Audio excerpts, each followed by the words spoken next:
guys, it's Stephanie and I'm here to finally do my September wrap up. I realize it is almost the middle of October, not quite.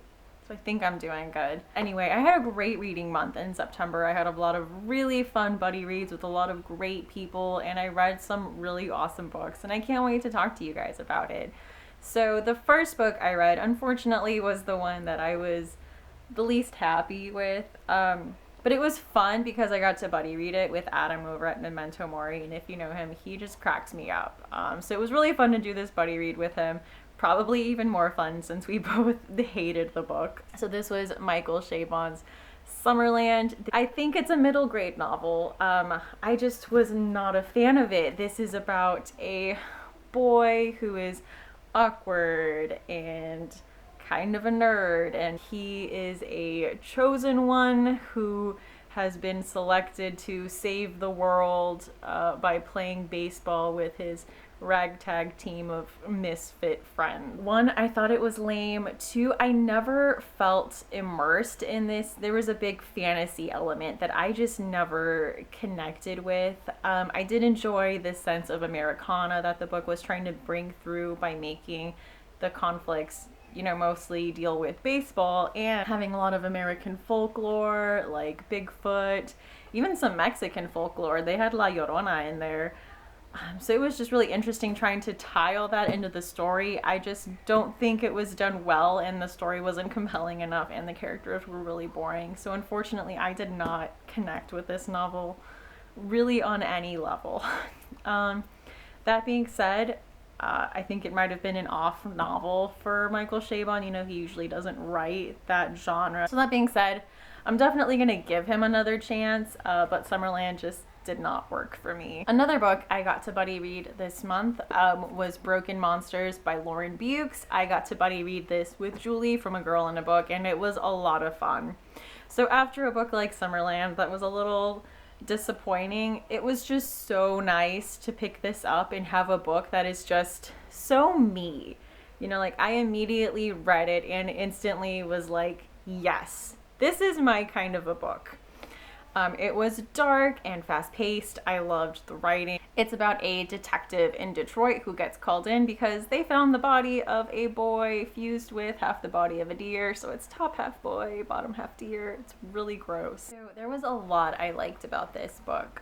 One, it took place in Detroit, which I thought was really interesting when I found out that the author Lauren Beukes is actually from South Africa. So I thought that was really interesting, and she brought up a lot of the cultural things there, obviously. All of the, you know, empty buildings and the people there that were struck by basically the downfall of Detroit and the rise in kind of hipster culture that is there. So Jesse and I really love like travel kind of shows, so we love ourselves some Anthony Bourdain and stuff like that.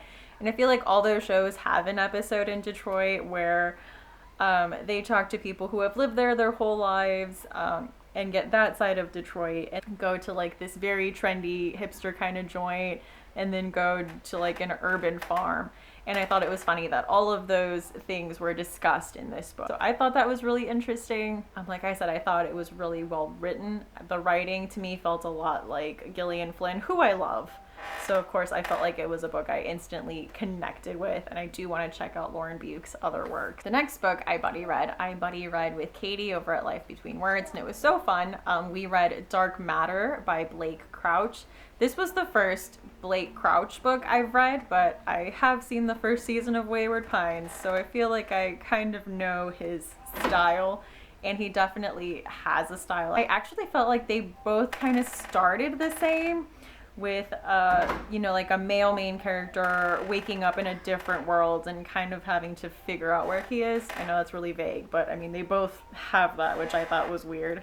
This was about a man who at one point could have been a very famous scientist, but he instead chose to have a wife and a family. So he gets kind of thrown into a parallel universe, which is the other side of that fork in the road, which is what would have happened if he didn't choose to have a wife and family, if he had instead, you know, chosen his career, what advances in technology would have been made? What kind of prestige would he have? So it was very interesting. I think just the concept itself is absolutely fascinating and really thought-provoking to think about parallel universes. Like Katie and I were talking about this, just the idea of parallel universes, and what if there is like other universes where there's a you that made different decisions? Like what if there's another Stephanie out there who ended up with one of my ex-boyfriends? I'm so sorry, Stephanie. But I thought it was very interesting. I will say fans of Interstellar will definitely love this book. I think it actually already has a movie deal, if I'm correct. It was very fast-paced. It read like a movie. Very thrilling and easy to read. I would recommend it if you want something that is like that is like very fast-paced and easy to read, or if you want to read it before the movie comes out. I think I gave it like 3.5 stars, so I would recommend it. It was fun. The next book I read that I did a huge buddy read for was The Exorcist by William Peter Blatty. This was a buddy read I did with Liz over at Mountain City Books, and Devin over at the Indie Insomniac, and Erika over at the Perks of Books. And it was so fun. For this, I actually did the audiobook, and it was the 40th anniversary edition audiobook that was narrated by the author himself. And usually I think when the authors narrate their books, it's not always great. William Peter Blatty's voice was perfect for this book. Like, it's very deep and almost gravelly, and it was eerie and creepy, and it was fantastic. So this book was absolutely great. I think 40 years later it is still terrifying and still holds up. I thought it was really interesting that William Peter Blatty wrote this book with a bit of a religious agenda, which was kind of to scare America back into church. And I think when you read it with that perspective, I don't think it messes with your enjoyment of the story at all. But rather on the contrary, I think it makes it way more fascinating to look into. And it makes sense because, you know, it's about a mother who has a daughter where something is obviously very wrong with her, and she takes her to doctors. She tries everything, basically. She basically tries science in a way, and science fails her, so she turns to the church. And I just thought all of that was really, really fascinating, and I really, really recommend it. I gave this 5 stars because not only was the story great, the writing was also fantastic. I think when people think of horror, they think it's just thrills and chills, and that it's something that is not going to be written well. And is that sometimes the case? Definitely. I've read, you know, horribly written horror novels, and I've read crappy horror novels. It happens. But I don't think it's enough to like write off a whole genre. So I think this is one of those that is an exception, and it has stood the test of time for a reason, and it is fantastic, and I definitely recommend it. The next book I read was nonfiction, and it was Seinfeldia by Jennifer Keishin Armstrong. It's Seinfeldia, how the show about nothing changed everything. I love Seinfeld. I grew up on Seinfeld. It was a show like my parents always had on.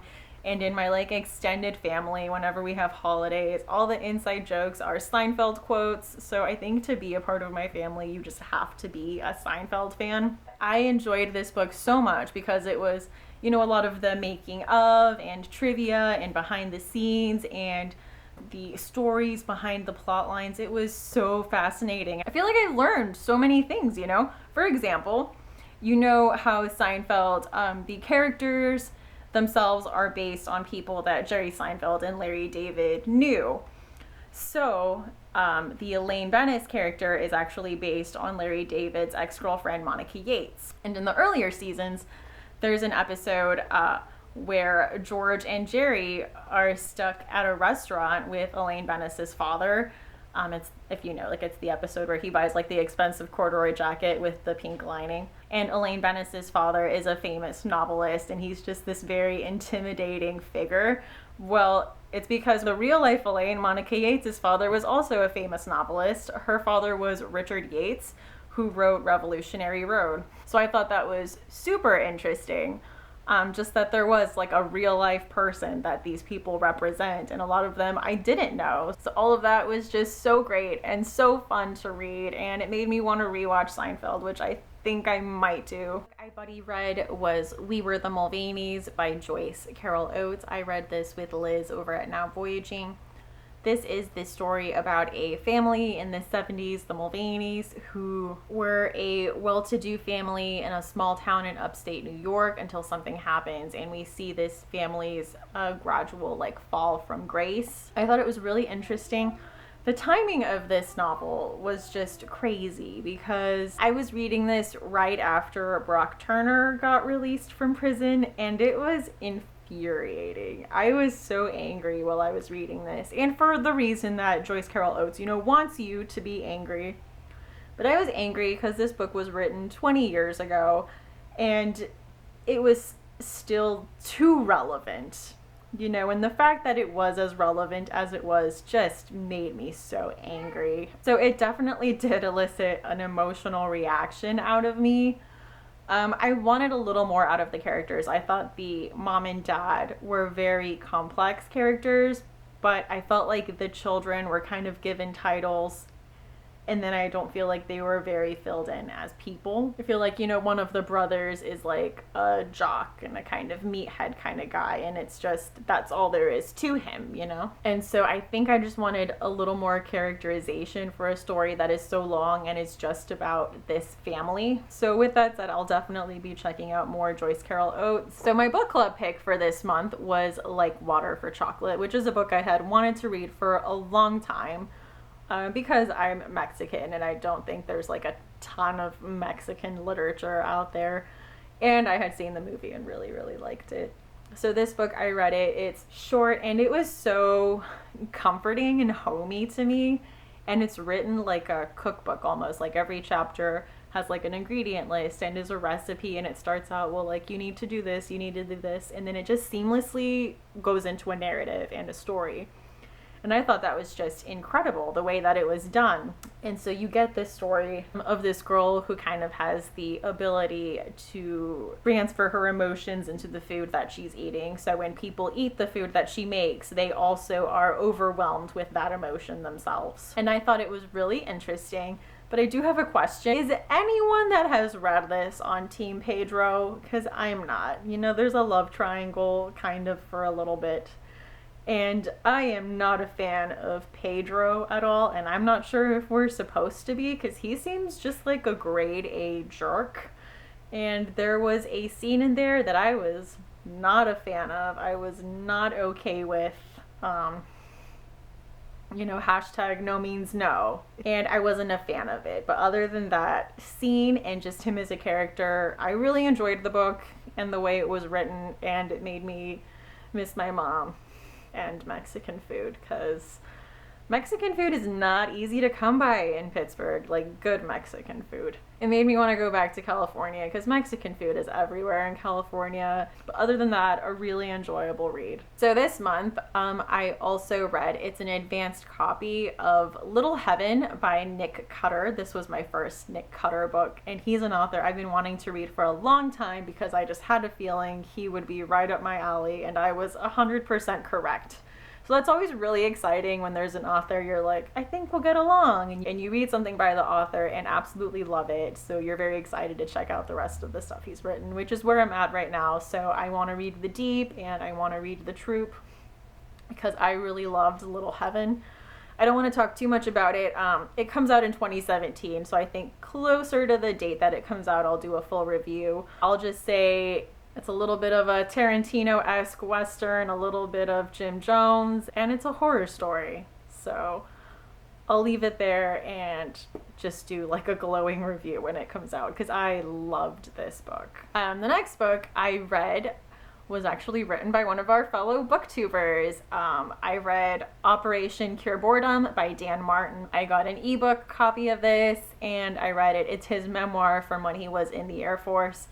And if you watch Dan Martin's videos, which you should, he is hilarious. He is so like quirky and kind of an adorable way. And that 100% comes through in his writing. All of the stories were so funny and they were short. And there was so much sarcasm to them and just this like dry wit, throughout the stories that it was fantastic. And I absolutely enjoyed his stories. I think his book is actually coming out this week, so you should definitely check it out. I totally recommend it. So I really enjoyed Operation Cure Boredom. go get it. And subscribe to his channel. I'll leave the link for that down below. I think that's everything I read in the month of September. What was the best book you read in September, if you can remember, because it seems like that was already forever ago. But if you remember, you want to let me know, let's talk about it. Thank you so much for watching, and I hope to see you again soon. Bye!